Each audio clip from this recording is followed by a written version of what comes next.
Bonjour. Dans le livre des Harosh, qui s'appelle Orchot Chaim les Harosh, il écrit quelque chose qui fait froid au dos. Il écrit comme ça: Veyavhilucha ra'ayonecha o mitatecha bedima tamse. C'est-à-dire que seulement la pensée ou l'imagination de la peur qu'il a eu Rabban Yochanan ben Zakkai, normalement tu dois trembler et avoir une sueur froide, et ton lit doit être rempli des larmes. Seulement si tu as reçu comment Rabbi Yochanan ben Zakkai, il a eu peur du jour de jugement, le jour de Rosh Hashanah. Là-bas, la Gemara Brachot, page Chafret, elle raconte qu'au moment que Rabban Yochanan ben Zakkai, à la fin de sa vie, il était très fragile, très fatigué, ses élèves, ils ont rentré lui rendre visite. Rabban Yochanan ben Zakkai, il avait 5 élèves. Et ils sont nommés dans le maxime de nos pères dans Pirkei Avot. Les 5 élèves, ils s'appelaient Rabbi Elazar ben Urkenus, Rabbi Elazar ben Aroch, Rabbi Yossi Cohen, Rabbi Shimon ben Netanel. Ces élèves, au moment qu'ils ont rentré rendre visite à leur Rav, qui était fatigué, Rabban Yochanan ben Zakkai, ils ont vu qu'il était en train de pleurer. Ils lui ont dit: Rabbi, qu'est-ce que vous avez? Pourquoi vous pleurez autant?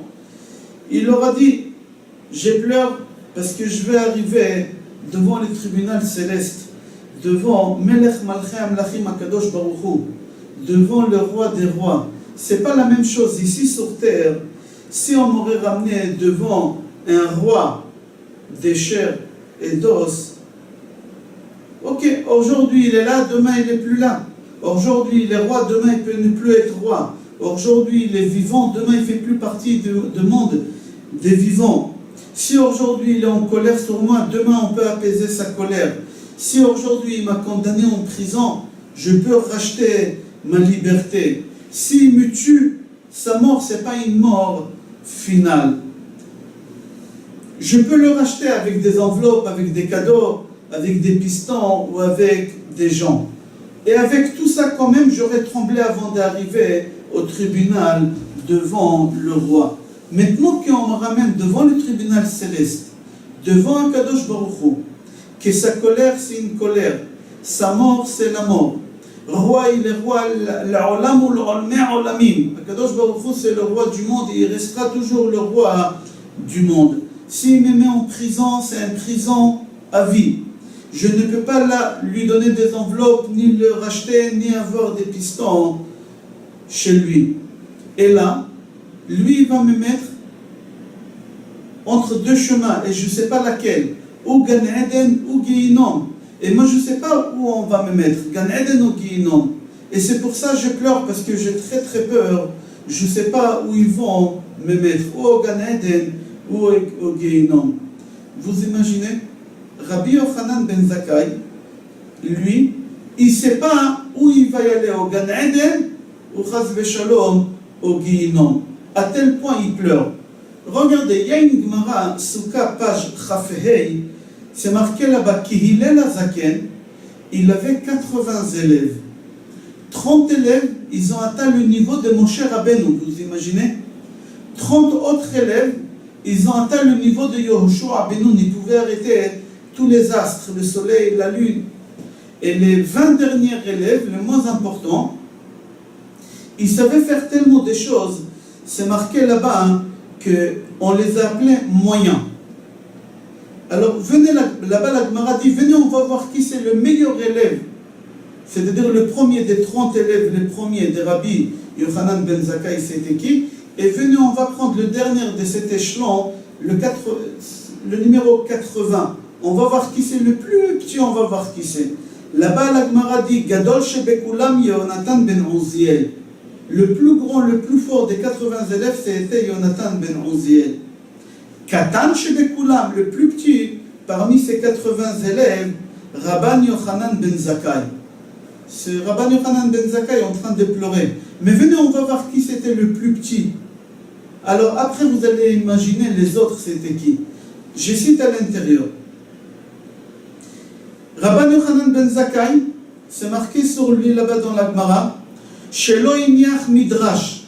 Il a étudié tous les Midrashim, tous les Mishnayot, tous les Gemarot, tous les Halachot, tous les Agadot, tous les Dikdouké Torah, Dikdouké Sofrim, que ce soit du plus compliqué au plus simple, tous les Xerot Shavot, Tkufot, les saisons, Gematriot, Sichat Malaché Asharet, quand les Malaché Asharet, les anges, ils parlaient avec Akadosh Baruch Hu, lui ici en bas, il entendait leur discussion.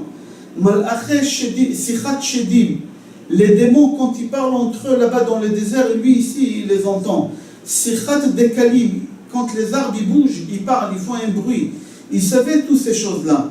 Maaseh Merkava, tous les systèmes de la calèche d'Akadosh Baruch Hu dans le monde céleste, il savait comment il était dessiné. Là, ici, la Gemara, elle raconte une trentaine de choses qu'il connaissait Rabbi Yochanan ben Zakkai, et avec ça, on l'appelait le plus petit. Vous imaginez un homme aussi puissant que lui, il est en train de pleurer, et il ne sait pas où on va le mettre. Est-ce qu'il va aller au Gan Eden ou peut-être je vais aller au Guinam? Et c'est pour ça, lui, il pleure. Si vous allez arrêter n'importe quel homme dans la rue, vous allez lui dire, dis-moi d'après toi, tu vas aller au Gan Eden ou au Guinam? Lui va te dire, pardon, moi Guinam, pourquoi, qu'est-ce que j'ai fait? Je n'ai pas volé, je n'ai pas tué. Moi, c'est sûr et certain, c'est garanti 100%, je rentre au Gan Eden. Moi, je suis un tzaddik. Je n'ai pas fait du mal à personne. C'est-à-dire, pour lui, l'enfer, c'est même pas d'actualité. Lui, c'est-à-dire, on ne peut même pas imaginer une chose pareille. Moi, c'est sûr et certain que je vais aller au Gan Eden directement. Rabbi Yochanan ben Zakkai, lui, avec toute sa grandeur, il s'est posé la question, il a dit, je ne sais pas où je vais. L'homme le plus simple dans la rue qui dit, c'est sûr et certain que je vais aller moi au Gan Eden. Mais lui, Rabbi Yochanan ben Zakkai, il ne savait pas, est-ce qu'il va aller au Guinom ou au Gan Eden. On continue le Harosh, qu'il a rapporté cette Gemara. Il dit, toi, tu dois avoir peur. Seulement, si tu aurais imaginé la peur qu'il a eu Rabbi Yochanan ben Zakkai au moment qu'il ne savait pas qu'est-ce qui va se passer avec lui, est-ce qu'il va aller au Gan Eden, au Guinom. Toi, dans ton lit, pendant tout le mois de Elul, tu dois remplir ton coussin avec des larmes. Tu dois mouiller que ton coussin, le matin, on pourrait l'essorer, tellement tu vas pleurer des larmes, des peurs que tu dois avoir pendant tout le mois de Elul. Maintenant, on se trouve en plein mois de Elul, Chodesh HaRachamim ve'Aselichot.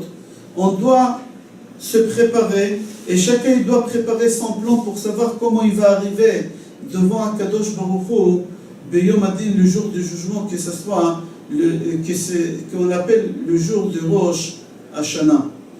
Pour cela, pendant tout le mois de Elul, on a cette occasion qu'Akadosh Baruch Hu nous a donné 30 jours de s'améliorer, de réparer, d'avancer, de s'approcher vers Akadosh Baruch Hu pour qu'on puisse arriver devant Akadosh Baruch Hu avec beaucoup moins de mauvaises choses qu'on a pu faire cette année et avec beaucoup de zchuyot, de mérites pour que la balance elle soit au moins égale. Je vous souhaite Bezrat Hashem Khatima Tova, Besorot Tovot et Kol Tov.